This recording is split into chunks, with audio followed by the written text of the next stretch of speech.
Now, over to the culture part of the podcast, you have Bud Light Q3 sales are in, and they are as bad as the taste of Bud Light in itself, and they are announcing $1 billion stock buyback, interestingly enough. Now, this is thanks to an article on Yahoo, partially just because I felt a little nostalgic. Back in my day, they were the OG. Another great example of business blunder of the century. They declined a multi-billion-dollar offer, I believe it was $40 billion from Microsoft to buy them out. At the end of the day, I believe they sold for Verizon for a tenth, or a little bit less than a tenth of that original offer from Microsoft. So, as someone in the, I was going to say I'm not, but some stock traders might say, buy high, sell low.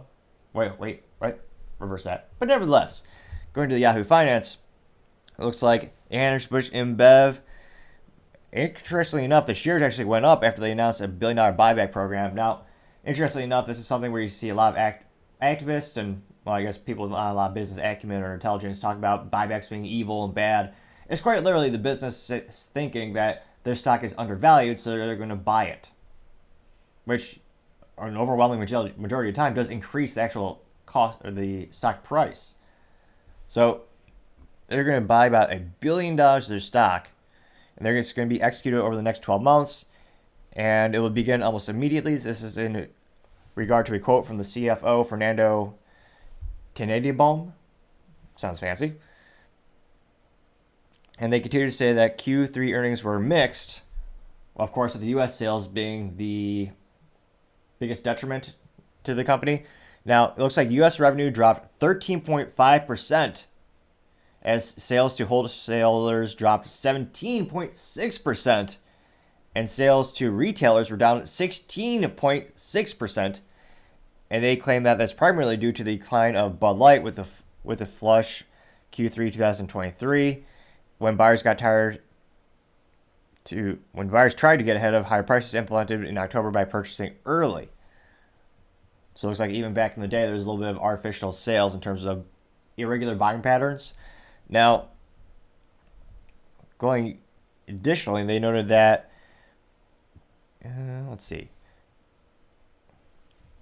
In a call to investors, the CEO, one of the CEOs, I should say, this is the Anheuser-Busch, this is the InBev, the big parent CEO, not the CIA operative Brendan Whitworth, who is the famous CEO of Anheuser-Busch in the U.S., which, of course, we're all connected now. Now, this is Michael Dukes. He said that, and this isn't supposed to be a joke, I don't suspect, but he did say that Bud Light drinkers are ready to come back and take a swig once more, unquote. And yet, the sales figures are absolutely the antithesis. It's the opposite of what his actual statement is. Now, Anheuser-Busch InBev noted that they saw some weakness sales in Europe as well as growth in Middle America, Africa, Asia Pacific regions. Revenue increased 5% to $15.57 billion, slightly lower than Bloomberg estimates, while adjusted earnings came in at 86 cents per share. And the total volume declined by 3% in Q3. Beer volume dropped 4%, but non-volume beer grew by 1.4%. Anheuser-Busch InBev stock is down 5% year to date, compared to the S&P's 500 8.5% gain. So again, in terms of Anheuser-Busch InBev being a huge global company, they are apparently doing pretty well globally, because again, they also own more brands than you could possibly imagine.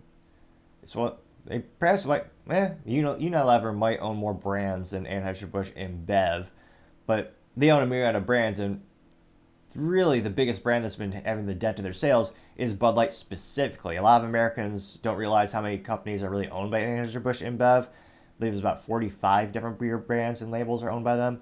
So Bud Light sales specifically, those are the sales that we're hearing about every week. Those are specifically down about 30%.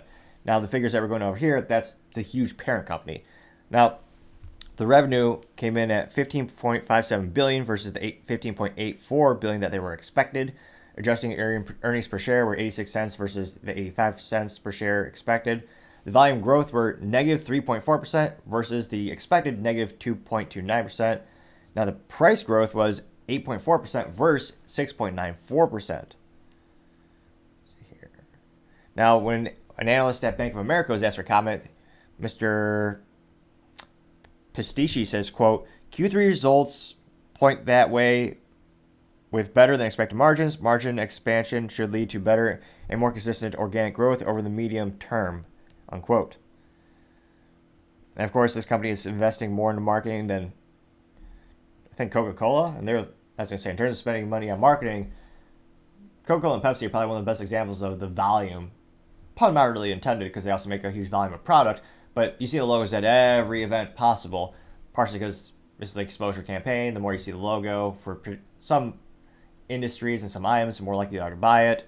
Now, this comes after they also announced that they are going to display the official beer sponsor of the UFC, the Ultimate Fighting Championship, which the memes have already read themselves because, of course, very few people still respect Bud Light, and now it's just dragging down the UFC.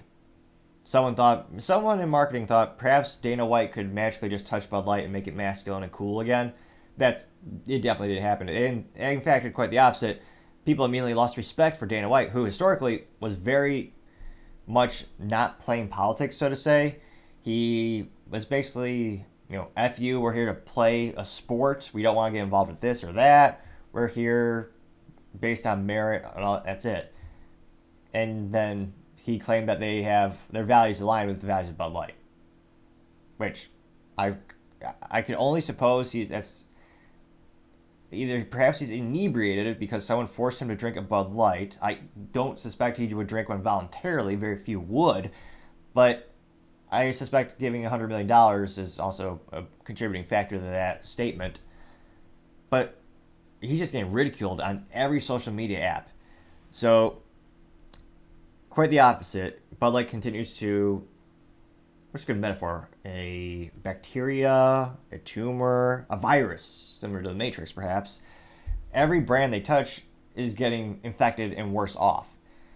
It's not, I can't think of let me know in the comments, could any brand elevate Bud Light to where they used to be in terms of brand respect and increase their sales?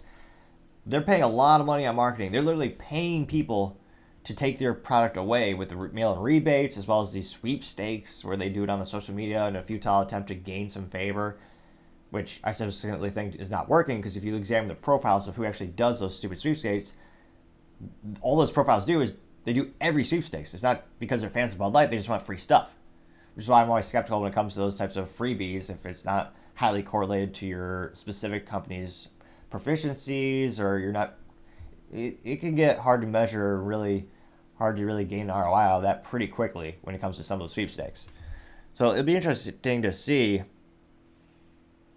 And of course, interesting enough, the CEO also specifically called out the UFC and thinking that's going to help turn things around. Now, Dorcas said, quote, "I could not be more excited about joining or rejoining the UFC on this comeback, and to have Bud Light in the U.S. for the fans and Budweiser being activated globally," unquote. But again, perhaps this is a metaphor for like a bad ex coming back into your life.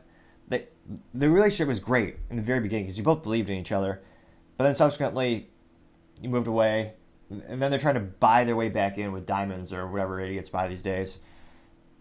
Bud Light was one of the first brands to risk it in terms of they actually were one of the first sponsors for the UFC, which was some might call it a business risk. I think it was a pretty easy calculation considering who watches the UFC. I would suspect mostly heterosexual traditional males who are more often than not, politically speaking, would probably be in the middle or conservative on average. And Bud Light, that used to be their demographic for a not a significant proportion of their sales. So it makes sense to sponsor it, but there's still controversy at the time because the UFC was a new thing. But now, it's so hard to regain the authenticity of a brand. I can't help but think, people are just going to continue to mock both of these companies, and it's really not going to do any good. So let me know in the comments if you think anything is actually going to get better in that regard. And I can't help but think, probably not. I don't think so. But let me know in the comments. It'd be fascinating to hear what you have to say. Thank you, everyone, for taking the time to tune in today. Trying to get to 4,000 subscribers by the end of November. So if you can click that button, I'd greatly appreciate it. Also, the comments are a great way to help me make the show better and better, as your feedback is greatly appreciated as well.